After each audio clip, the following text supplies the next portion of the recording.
Jangan lupa like, komen, dan subscribe channel YouTube TVRI Bengkulu dan nyalakan lonceng notifikasinya.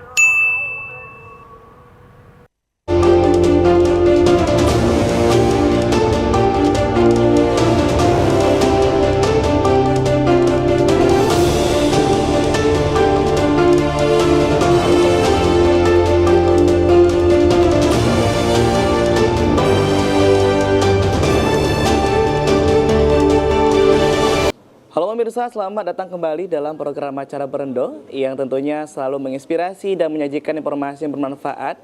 Hari ini kembali bersama saya, Rindy Supriyadi, dalam episode spesial kita hari ini. Kita sudah kehadiran Duta Bahasa Provinsi Bengkulu. Tentunya kita hari ini akan membahas tema yaitu Bangga Berbahasa. Dan untuk hari ini sudah hadir dua narasumber kita luar biasa. Yang pertama sudah ada Seza Yolanda. Halo Seza. Baik kabarnya ya? Alhamdulillah luar biasa. Baik. Dan selanjutnya sudah ada Dian Putra Rianto. Bagaimana kabarnya? Alhamdulillah baik. Baik. Ini panggilan Dian Putra atau Rianto nih? Dani. Dani. Oh Dani ya. Wah. Hari ini kita akan membahas topik yang sangat luar biasa sekali. Ini menjadi banyak sekali perbincangan tentunya mengenai bahasa. Ini bahasa ini cukup sangat-sangat perlu diperhatikan ya. Iya, benar. Karena kalau salah bahasa, salah arti nantinya. Ini kalau duta bahasa. Ini kita akan bahas lebih lanjut lagi ya nantinya tentunya. Ini sejak kapan nih jadi duta bahasa, Seza? Kita terhitung menjadi duta bahasa itu tanggal 13 Mei ya. Ya. Sebagai duta bahasa yang telah tersertifikat, ibaratnya yang sudah resmi, itu terhitung tanggal 13 Mei pada saat malam puncak kami atau grand final waktu Duta Bahasa 2024. Ini kalau sekarang kesibukannya apa Dani? Kalau saya sendiri kesibukannya seperti Mbak Seza, sama-sama mahasiswa dari walaupun dari universitas yang berbeda, namun dipertemukan kembali di Duta Bahasa gitu Kak. Selain jadi mahasiswa juga saya juga mengisi di beberapa kafe sebagai pemain band. Pemain band juga? Iya. Wah luar biasa, ini duta Asik, juga, main band juga. Ini jangan-jangan kalau Seza apa kesibukan selain kuliah nih? Seza kuliah dan saat ini sedang KKN. Mungkin ada yang teman KKN yang sedang menonton hari ini.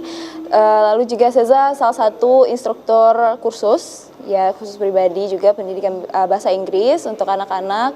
Lalu juga sibuk di organisasi mahasiswa tentunya, beberapa ormawa, BEM, dan juga aktif sebagai salah satu penyiar juga di Radio Suara Unip. Wah ini padat banget jadwalnya ya. Iya. Sekarang duta bahasa, nggak hanya satu aja tadi tentunya. Iya. Ini kenapa sih pada akhirnya terinspirasi mengikuti pemilihan duta bahasa Provinsi Bengkulu ini ya? Iya benar. Itu kenapa Seza? Kalau Seza terinspirasi awalnya itu pada saat masih SMA. Waktu SMA itu ada kunjungan Duta Bahasa Provinsi Bengkulu, mungkin itu 2018 kalau tidak salah, itu ada kunjungan salah satu duta bahasa ke sekolah Seza nih Kak. Jadi waktu itu mereka melaksanakan keridanya dan Seza terinspirasi, wah ternyata duta bahasa keren ya gitu. Dan kebetulan saat itu Seza juga berada di jurusan bahasa. Jadi wah sepertinya ini duta bahasa adalah wadah saya yang bisa saya gunakan sebagai tempat untuk mengembangkan diri saya. Jadi di situ terinspirasi kayaknya keren ya kalau jadi duta bahasa selanjutnya. Jadi dari situ termotivasi untuk bagaimana sih cara menjadi duta bahasa, dan alhamdulillah kemarin itu ada kesempatan untuk Seza ikut duta bahasa dan berdasarkan dorongan dari teman-teman juga beberapa guru saya. Jadi ya sudah saya putuskan untuk ikuti duta bahasa dan alhamdulillah sebagai winner. Wah luar biasa. Ini apakah sama nih perjalanan seorang Dani akhirnya memilih mengikuti duta bahasa nih? Ya, sebenarnya nggak terlalu berbeda, namun ya motivasi tadi di awal ya Kak. Sebenarnya saya tuh sama sekali nggak tertarik untuk mengikuti dunia perpejanan ataupun duta-dutaan ini Kak sebelumnya.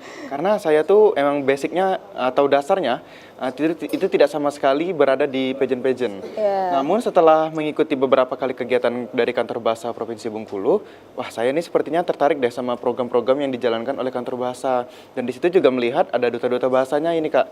Terus seperti beberapa kali mengikuti kegiatan, ilmu yang diberikan oleh Kantor Bahasa ataupun dari yang dicontohkan oleh duta-duta bahasa Provinsi Bengkulu ini sepertinya sangat mendorong saya untuk mengikuti nih.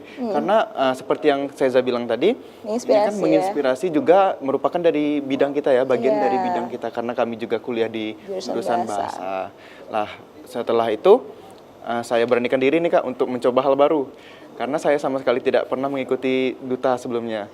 Lalu setelah dicoba, alhamdulillah walaupun sedikit banyak rintangan yang dilalui ya Seza, Iya. selama pembekalan, selama pelatihan, alhamdulillah kami dapat melaluinya bersama-sama. Itu kemarin proses pemilihannya gimana tuh? Nah, Wah, untuk proses luar biasa pemilihannya udah lumayan panjang ya. Panjang banget. Pembukaannya itu sekitar bulan Februari, Kak.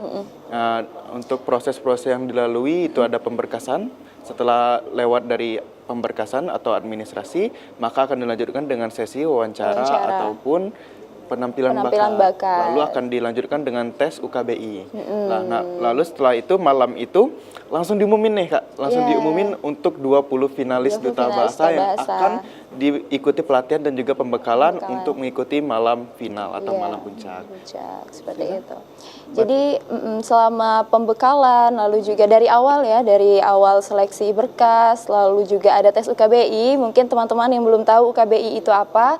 UKBI adalah ujian kemahiran berbahasa Indonesia. Bisa dibilang itu adalah ujian yang menentukan seberapa mahir, seberapa baik bahasa Indonesia teman-teman. Bisa dibilang seperti TOEFL-nya bahasa Indonesia gitu Kak. Jadi sebagai duta bahasa itu perlu sangat penting bagi kami untuk mengikuti ujian kemahiran berbahasa Indonesia ini karena salah satu dari syarat untuk menjadi duta bahasa adalah mahir berbahasa Indonesia. Lalu setelah berbagai macam pembekalan, tibalah kami di malam grand final dan disitulah duta-duta yang terbaik, tentunya semuanya baik ya, jadi dipilih dan salah satunya menjadi perwakilan untuk ke ajang nasional nanti seperti itu. Nah, ini bentar lagi nasional tentunya, lagi Iya, persiapan. iya. Ini kalau untuk tugas nih, tugas untuk menjawab duta bahasa ini apa aja sih Seza? Iya, untuk tugas dari Duta Bahasa, karena kami merupakan Duta Bahasa adalah generasi muda yang peduli terhadap bahasa dan tentunya sebagai mitra dari kantor Badan Bahasa yang menjadi agen perubahan dan penyosialisasian bahasa Indonesia dan juga pelestarian bahasa daerah serta penguasaan bahasa asing bagi generasi muda. Jadi tugas kami adalah sebagai mitra dari kantor bahasa, seperti itu. Ini tadi kita sudah membahas di awal ya, tadi udah di-spill sedikit nih sama Seza, ini ada Krida. Ini Krida ini apa sih? Ini pasti pemirsa juga penasaran, apa itu Krida? Boleh, Dani. Untuk Krida tersendiri itu memiliki arti kegiatan bahasa dan kesastraan. Nah, namun dalam Krida ini kami juga sempat membuat Krida ya saat melakukan seleksi menjadi Duta Bahasa Provinsi Bengkulu tahun 2024. Masing-masing dari Duta Bahasa Provinsi Bengkulu harus wajib memiliki Krida. Nah, Krida ini semacam kegiatan ataupun bentuk-bentuk hal lainnya yang berkaitan dengan bahasa yang mampu merevitalisasi dan juga mengembangkan dan juga tidak memusnahkan bahasa daerah karena udah beberapa bahasa daerah Bengkulu nih yang sudah termasuk dalam kategori terancam. Nah, Krida ini merupakan salah satu kegiatan untuk mencegah hal tersebut terjadi. Kalau Kridanya Dani kemarin apa Kridanya? Untuk Krida saya sendiri kemarin itu adalah kuis lirik lagu daerah Bengkulu nih. Jadi peserta ataupun target itu akan diputarkan lagu daerah sebelumnya. Lalu setelah diputarkan lagu daerah, mereka akan mengikuti kuis atau mengisi soal untuk menebak bagian dari lirik-lirik lagu daerah tersebut.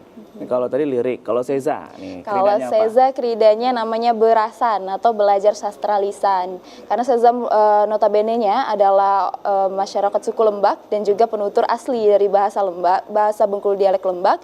Yang Seza angkat juga berasan itu belajar sastra lisannya dialek Lembak gitu. Jadi orang Lembak itu biasa berpantun, lalu juga berpepatah dan juga bersyair. Nah, itu yang Seza angkat dalam berasan atau belajar sastra lisan ini, di mana sastra lisan suku Lembak ini khususnya untuk generasi muda sudah tidak ada yang tahu nih. Kalau dulu gitu ya, Dani dan juga Randy, itu orang-orang saat berkomunikasi tetua terdahulu dari suku Lembak itu biasanya mereka berpantun dulu dan itu unik. Tapi sekarang sudah tidak ada lagi generasi muda yang paham dan bahkan tidak tahu apa itu pantun bahasa Lembak seperti itu. Wah, sangat menarik sekali tentunya ya mengenai Krida teman-teman ini, dan kita akan bahas lagi lebih lengkap mengenai bagaimana peran duta bahasa nih dalam pelestarian bahasa yang ada di Provinsi Bengkulu. Pemirsa di rumah, kita akan hadir lagi setelah jeda pariwara berikut ini. Tetaplah bersama kami.